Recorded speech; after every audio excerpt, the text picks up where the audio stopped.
The spaceship Orion 9 landed on the surface of XO-47, a dark, abandoned planet lost in the farthest corner of the galaxy. The ground was covered in dust, and the air was thick with silence. Dr. Alan Carter, the mission leader, stepped out of the ship, his boots sinking slightly into the strange, ash-like soil. His team, Lisa, Mark, and Rodriguez, followed closely behind, their helmets reflecting the eerie blue glow of a massive ruined city ahead. "This place feels wrong," Lisa muttered, her voice uneasy. Mark adjusted his scanner, eyes narrowing at the readings. No signs of life. But these structures, they weren't built by humans. The ruins stretched across the horizon, towering remains of a civilization long forgotten. The buildings were carved from black stone, covered in strange symbols no one could understand. It was clear that whoever had lived here was far more advanced than humanity, yet they had disappeared without a trace. As they walked deeper into the city, the silence grew heavier. No wind, no movement, nothing. It was as if the planet itself was holding its breath. Rodriguez ran his hand along a massive stone pillar, brushing off layers of dust. "What do you think happened here?" he asked.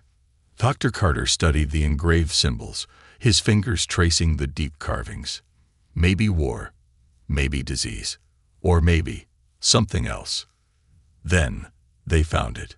A giant stone structure stood in the center of the city, taller than anything else around it.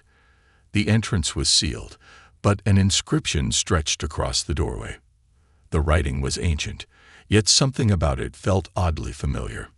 Lisa's helmet light flickered as she read out loud. "They came from the dark. They watch. They wait." A sudden buzzing noise filled their earpieces. The team flinched, looking around, but there was nothing. "Did you hear that?" Mark whispered. "Yeah," Carter said, gripping his flashlight. "Some kind of interference." Rodriguez shook his head. "No, that wasn't interference. That was whispering." Lisa shivered. The air around them felt colder. The shadows seemed deeper, stretching unnaturally. It was like the ruins were watching them. Then, their equipment began to fail. First, Lisa's scanner went blank, its screen flashing static.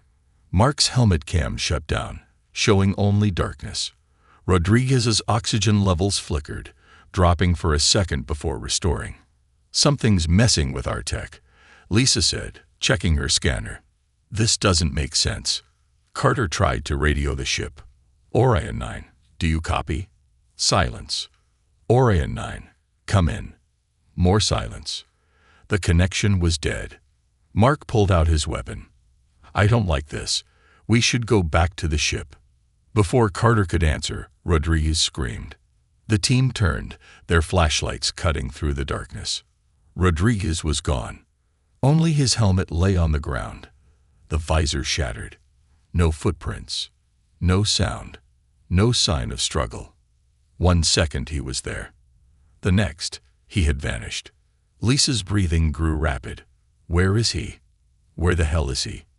Carter's mind raced. There was no logical explanation. Nothing on their scanners. Nothing visible. Nothing at all. "We need to find him," Carter said, trying to stay calm. Mark pointed his flashlight at the ruins. "What if he didn't leave?" he said slowly. "What if something took him?" The wind began to rise, whispering through the ruins like distant voices calling from the dark.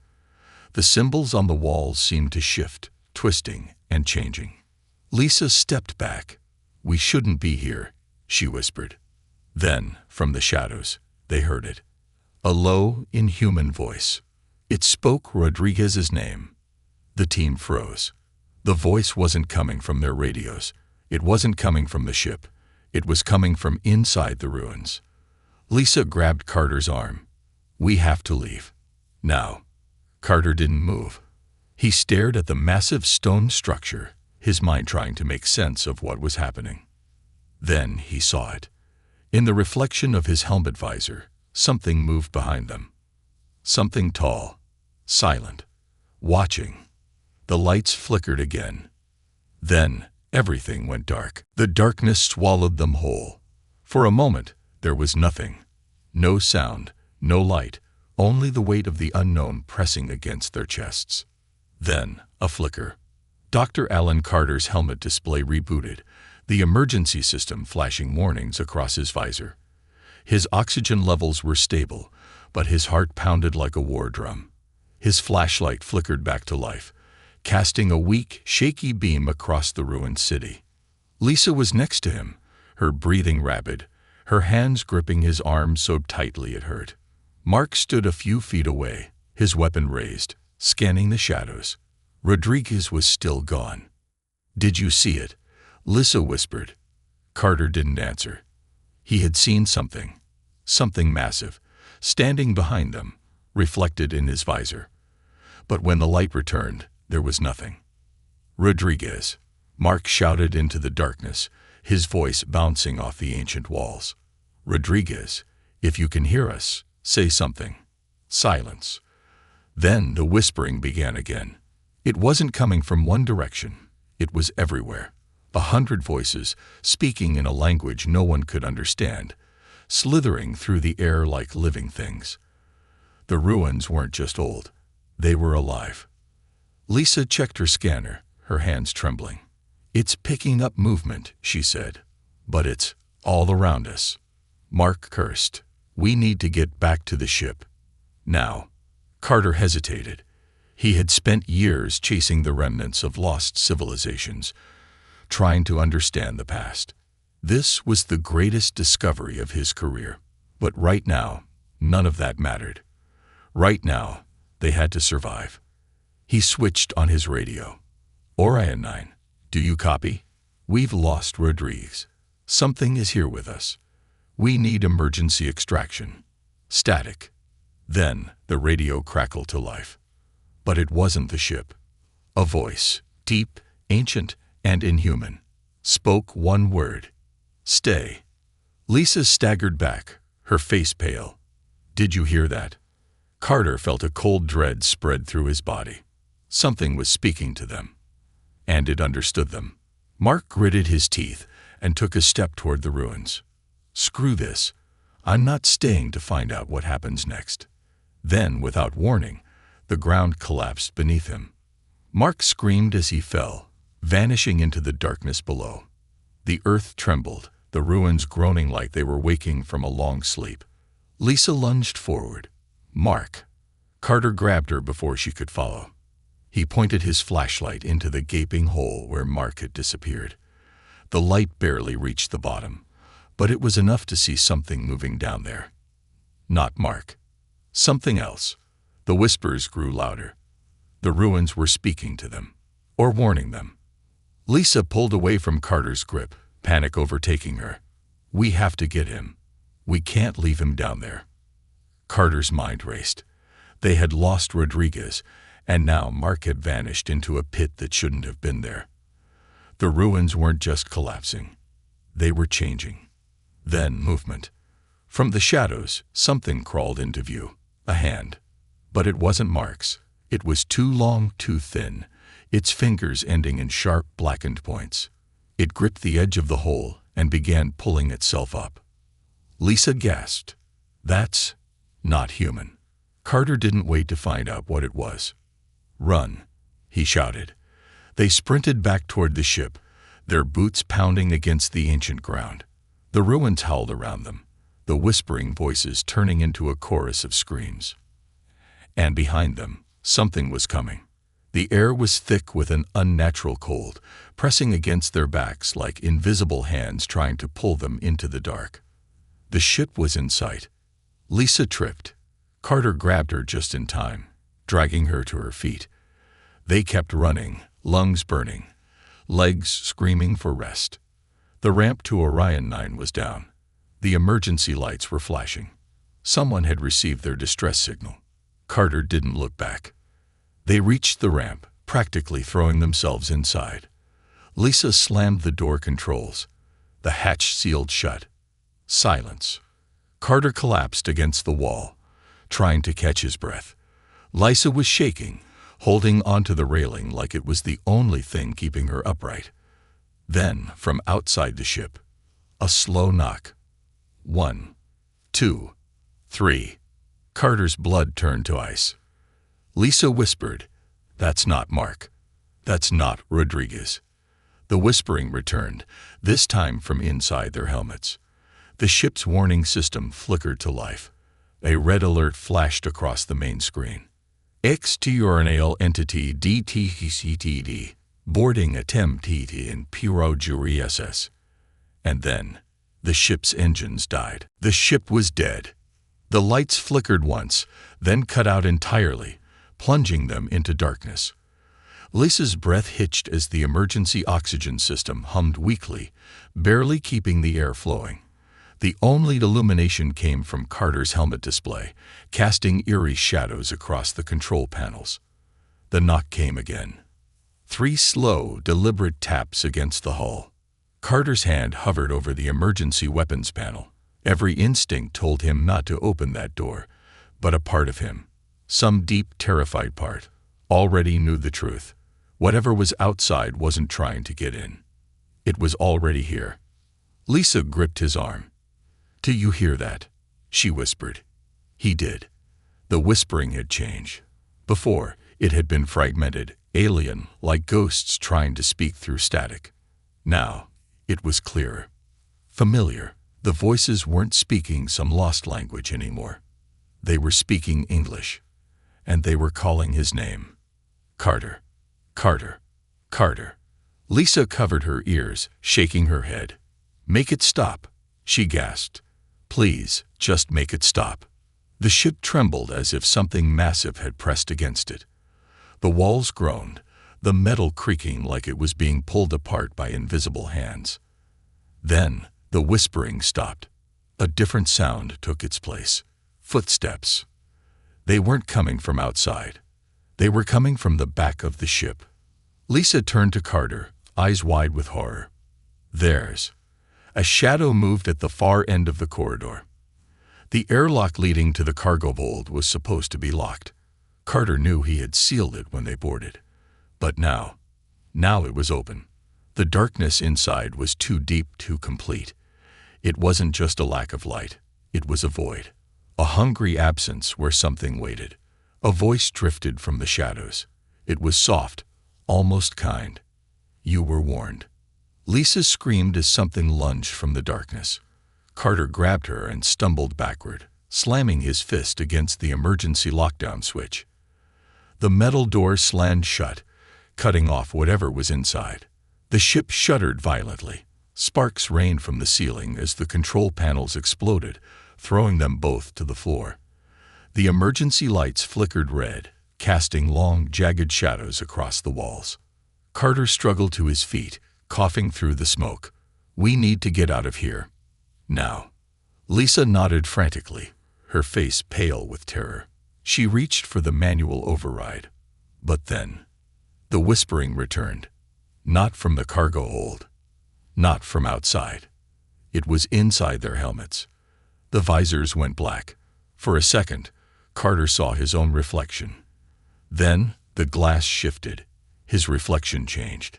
It was still him. But his eyes were wrong. They were hollow, empty sockets. A deep blackness oozed from them like ink, dripping down his face. His mouth twisted into a silent scream, his skin cracking apart like old stone. The whispering grew louder. They had seen this before. Civilization after civilization. All of them had reached this place, had walked these ruins, had looked into the abyss. And none of them had ever left. Lisa tore her helmet off, gasping for breath. "Carter, what is happening to us?" Carter clenched his fists, forcing himself to focus. The ship was compromised. The ruins were changing them. If they didn't leave now, they never would. He grabbed Lisa's arm. "We're not dying here. We're getting out." But deep down, he wasn't sure that was true.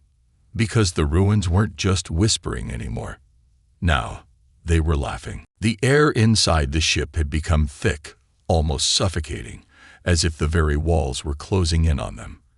Carter's chest was tight, and his breath was shallow, each inhalation feeling like it could be his last. The sound of the ship's hull creaking under pressure was deafening, but it was the laughing that gnawed at his mind. It wasn't just a sound. It was a presence. The laugh echoed through his skull, vibrating deep inside his bones. The ruins, they had awakened something, and it wasn't content with just being left alone.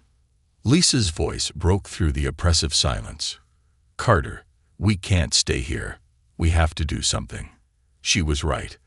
The longer they waited, the more it felt like the ship itself was becoming a prison.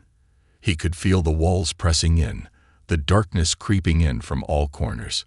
The windows had long since gone black, and all they had left was the dim, flickering light of the emergency systems. Carter ran his fingers through his hair, frustration bubbling to the surface.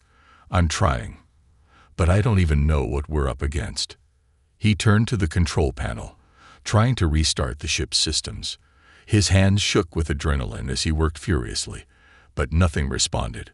The power was drained, completely gone. Something was feeding off it. The whispering had stopped again, but the presence remained. It loomed just beyond their reach, always watching, always waiting. It was as if the ship itself had become a part of the ruins, alive with a sinister energy that refused to let them escape. Lisa was looking at the view screen, her face pale. "Carter, look." He turned to follow her gaze. On the screen, the desolate surface of the planet they had landed on stretched out endlessly. But this time, something was different. Something moved across the surface, slowly, just at the edge of the planet's shadow. It was barely visible, but it was there. Something was watching them. Carter's heart stopped. He couldn't tear his eyes away from the screen. Whatever it wasn't human. It was too massive, too alien. A shifting, writhing shadow, like a living cloud of ink. It was moving, but it didn't seem to have a direction. It was circling, like a predator stalking its prey. Lisa grabbed his arm. "We have to get out of here. It's not just the ship, it's the planet. We're not alone, Carter. We never were." He could barely speak. The words felt like lead in his mouth. "But how do we leave? The engines are dead. The fuel's been drained.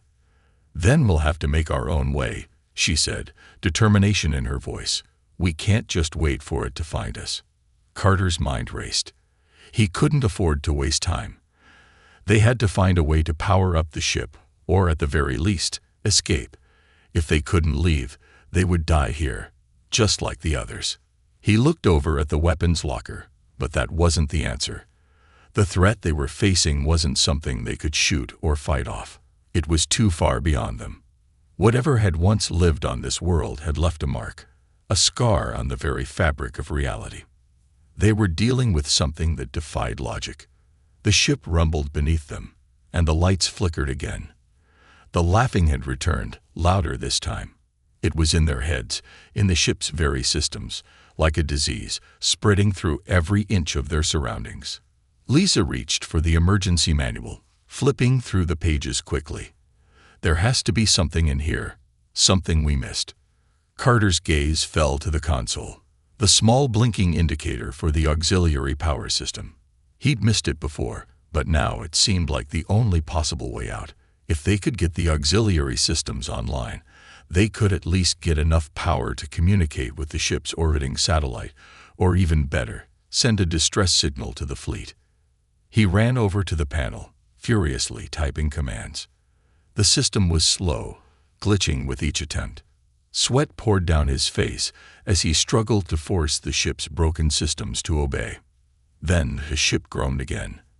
This time, it wasn't just the hull. The entire structure seemed to shake, as if it was alive and twisting in pain. Carter could feel the vibrations in his bones, a sickening, rhythmic thump that pulsed through the walls. And then the screen flashed. "Engine is on a line." Carter didn't know whether to be relieved or terrified. The auxiliary power was coming online, but it felt too easy. The ship was responding to them, but only because something wanted them to stay. The voice came again. "You should not have come." This time, it wasn't from the walls or the helmets. It was directly in their minds, as if the very air around them had become a conduit for this thing's voice. Carter spun around, grabbing Lisa's arm. "We need to go. Now." But the door to the cockpit slammed shut before they could make it to the controls. From outside, they heard a sound that chilled them to their cores. A deep, resonant roar. It came from the depths of the planet, echoing through the hull of the ship like an ancient beast awakening. They were trapped, and something ancient was coming for them. The roar echoed through the ship's hull, reverberating deep within their bones. Carter's heart pounded in his chest as the air grew colder. The ship had become a tomb. Every breath felt heavier, every sound amplified in the oppressive silence that followed. Whatever had awakened on this forsaken planet wasn't done yet. Carter stood frozen for a moment, staring at the door that had sealed itself shut. He could hear Lisa's shallow breaths beside him, her grip tightening on his arm, as if she, too, could sense the imminent danger. The air was thick with tension. It was as if the entire ship was holding its breath, waiting for something terrible, to happen. "We can't just sit here," Lisa whispered, her voice trembling. "There has to be a way out." Carter nodded, though his mind was racing. He knew that if they didn't act fast, they wouldn't have any chance of surviving. The auxiliary power systems had started coming online, but it was far from enough to escape this nightmare. They needed more. They needed a way to fight back, or at the very least, to flee. But where could they go? The only other option was to make it to the escape pods. The thought of jettisoning themselves into the cold, infinite void with no guarantee of rescue didn't sit well with Carter. It felt like giving up, but it was the only viable option left. The engines had been compromised. The hull was no longer secure, and whatever was hunting them on the planet's surface was closer than ever before. Lisa turned to him, eyes wide with fear. "The escape pods.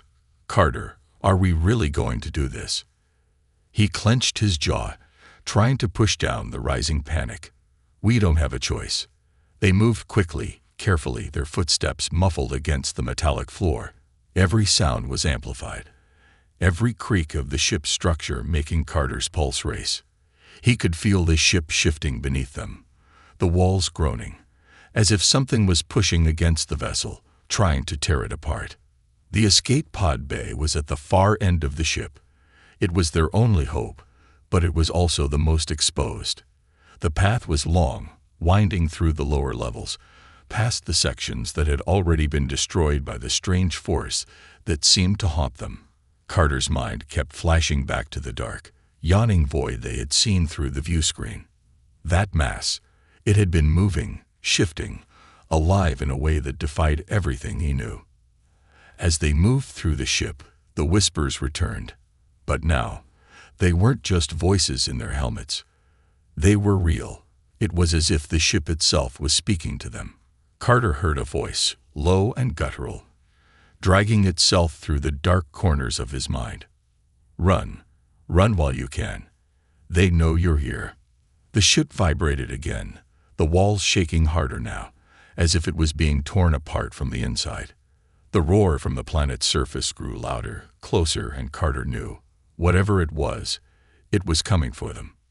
Lisa stumbled, her legs trembling. "We need to hurry. It's too late for us. We can't escape." Carter gripped her arm, forcing her to look at him. "Don't say that. We have to keep going. We can survive this, but we need to stay together. You hear me?" Her eyes filled with doubt, but she nodded silently, the fear on her face a reflection of his own. They continued moving, faster now, the sound of their footsteps swallowed by the growing hum of the ship's failing systems. The flickering emergency lights painted everything in red, casting long, twisting shadows that seemed to stretch into eternity. Suddenly, a loud bang reverberated through the hall, followed by a deep rumble that shook the ship. The lights flickered violently, then went out altogether. They were plunged into darkness. The emergency glow of their suits cast a weak, sickly light across the corridor, but it was enough to show that they weren't alone. A shape moved in the distance, at the far end of the hallway, and Carter's heart skipped a beat. It wasn't human. It wasn't even something he recognized. The darkness itself had taken form. He pulled Lisa toward him, his voice barely a whisper. "Stay close. Don't make a sound." The shape in the distance didn't move.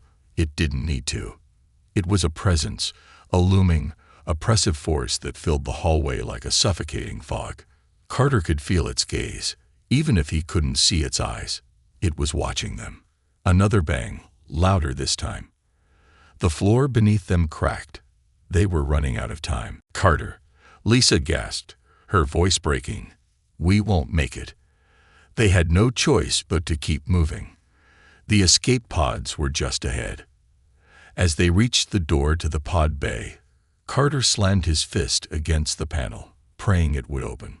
The door hissed, and slowly, the heavy metal panel slid apart. But what they found on the other side wasn't relief. It was worse. The pods were gone. The compartment was empty.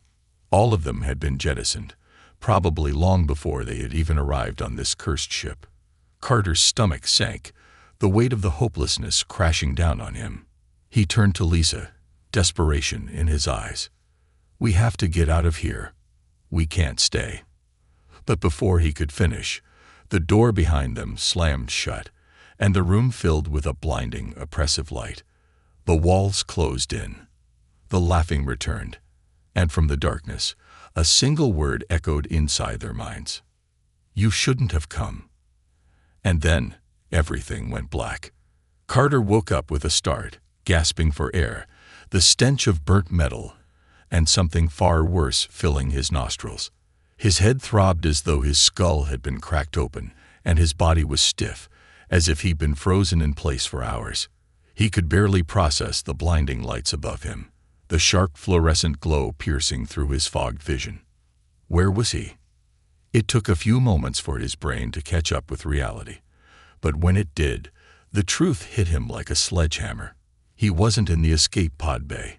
He wasn't anywhere near the ship's control center. No, he was somewhere else. A small room. The walls were metallic and decayed, their surfaces streaked with rust and grime. The air was thick with the scent of dampness, and the low hum of machines, barely functional, filled the background. Lisa. Where was Lisa? His pulse quickened as he shot up, his head swimming with disorientation. A figure in the corner of the room caught his attention. At first, he thought it was an illusion, but as his eyes focused, he saw Lisa sitting on the cold metal floor, looking as lost as he felt. Her face was pale, her eyes wide with shock, as though she'd seen something impossible. "Lisa." Carter rushed to her side, kneeling beside her. "Are you all right?" She didn't respond immediately. Her gaze was fixed ahead, not really seeing him, but lost somewhere in the space between them. "Lisa?" Carter asked again, his voice breaking through the tension that filled the air. Finally, she blinked, her eyes slowly focusing on him. A faint tremor ran through her lips, and she looked around the room, as if she was searching for something that wasn't there. We're alive," she whispered, more to herself than to him. Carter shook his head, trying to bring clarity to their situation. "I don't know how. We should have been dead." The last thing he remembered was the bright light filling the room, and the terrifying voice echoing in his mind. He remembered darkness, a crushing pressure in the air, then nothing. The feeling of being taken. "Where are we?" Lisa finally asked, her voice trembling with uncertainty. She turned her head, looking around the room as if the walls might have answers for them. "I have no idea," Carter muttered, rubbing his temples, trying to push through the pounding headache. "I thought we were dead. The sound of a metallic groan echoed from behind them, causing both of them to jump. Carter stood, his hand instinctively reaching for the blaster that wasn't there. The low whirring sound grew louder, until something, or someone, stepped from the shadows at the far side of the room. Carter's heart skipped a beat. It was a figure, tall and imposing, with a hood that concealed its face. The figure seemed to glide effortlessly toward them, its movements unnaturally fluid, almost mechanical. Who are you?" Lisa's voice wavered with fear as she scrambled to her feet, her eyes wide. The figure stopped before them. The sound of its breath, or whatever it was, came in slow, deep rasps. Then, it spoke in a language that was incomprehensible to them both. Carter's mind raced, but before he could make sense of anything, the figure raised a hand. A strange, electric hum filled the air, and suddenly, Carter felt a jolt run through his body. It was the same feeling as when the ship's systems failed, only more intense, like a surge of energy was coursing through his veins. He gripped his chest, gasping as the air in the room grew thick, almost suffocating. "Stay calm," the figure's voice boomed, but it wasn't a voice that came from its mouth. It was as if the words were being implanted directly into their minds. "You've come too far to turn back now." Carter's mind reeled. The words were familiar, yet alien. They didn't make sense, but at the same time, they did. They spoke of destiny, of something greater, more dangerous than they could ever understand. Lisa reached out, her hand trembling as she touched Carter's arm. "What does it mean? What does it want from us?" The figure's form seemed to shift, the shadows around it warping in ways that defied physics. "You are the last. The final pieces," it said, its voice growing cold, distant. "You have awakened what was never meant to be. And now you will face the consequences."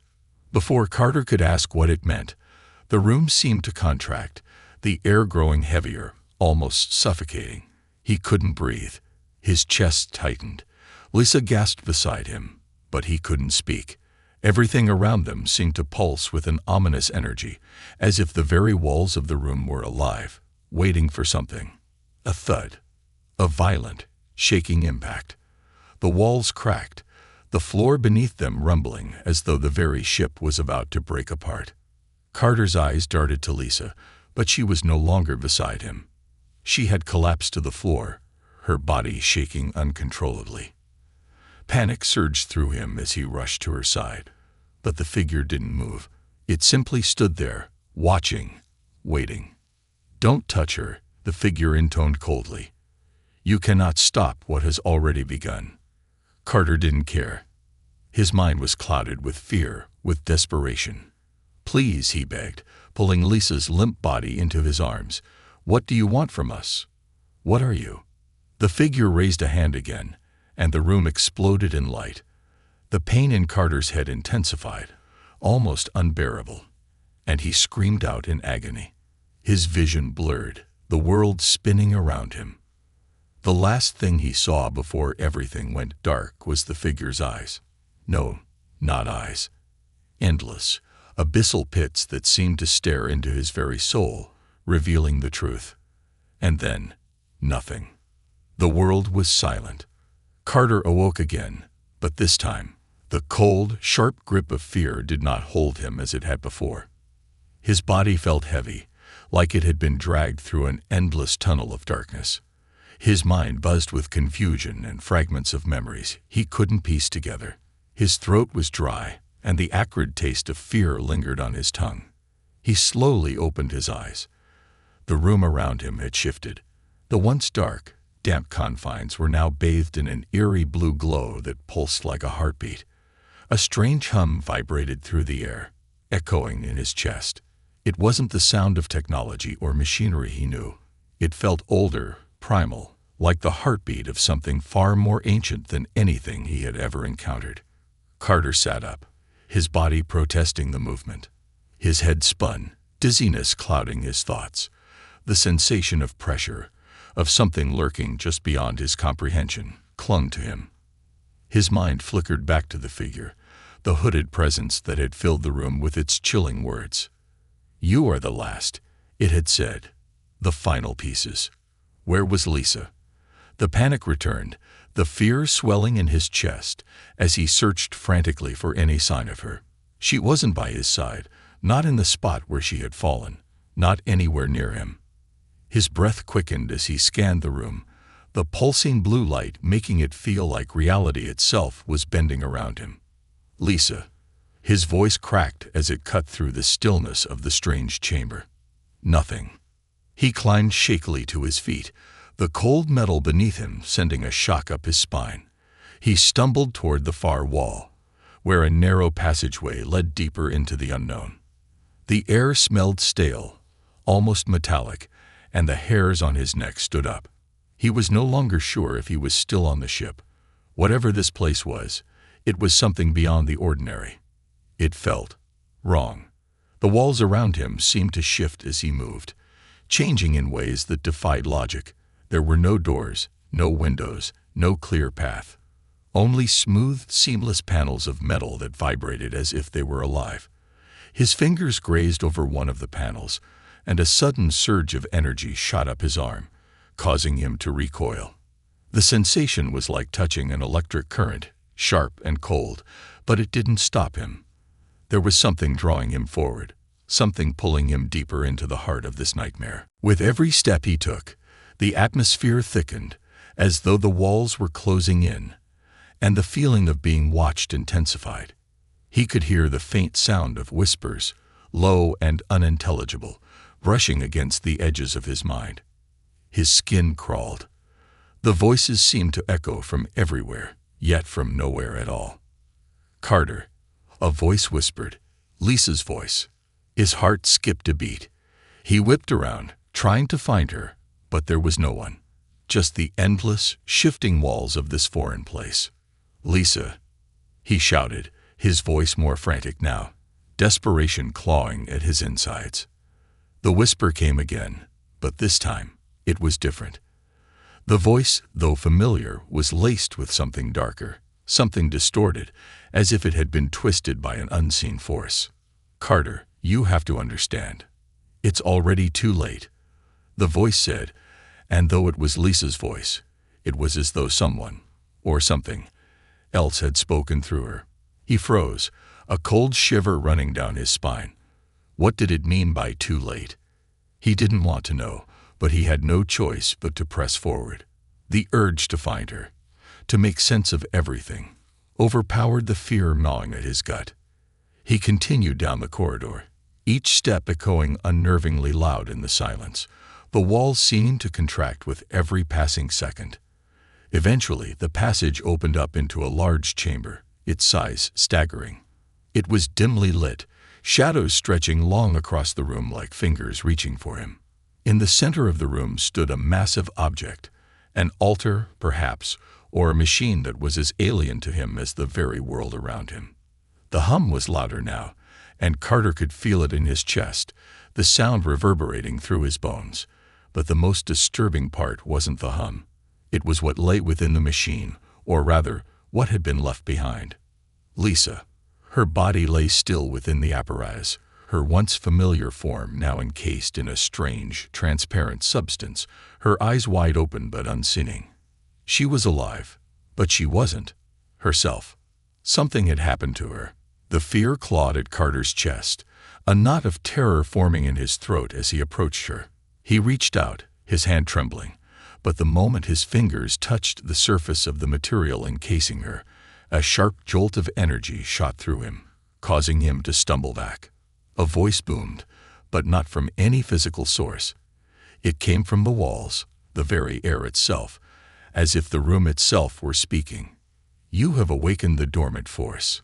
Carter turned, his breath coming in ragged gasps as he faced the source of the voice, a presence that seemed to be everywhere at once. It was the figure, but now it was not just a shadowy shape.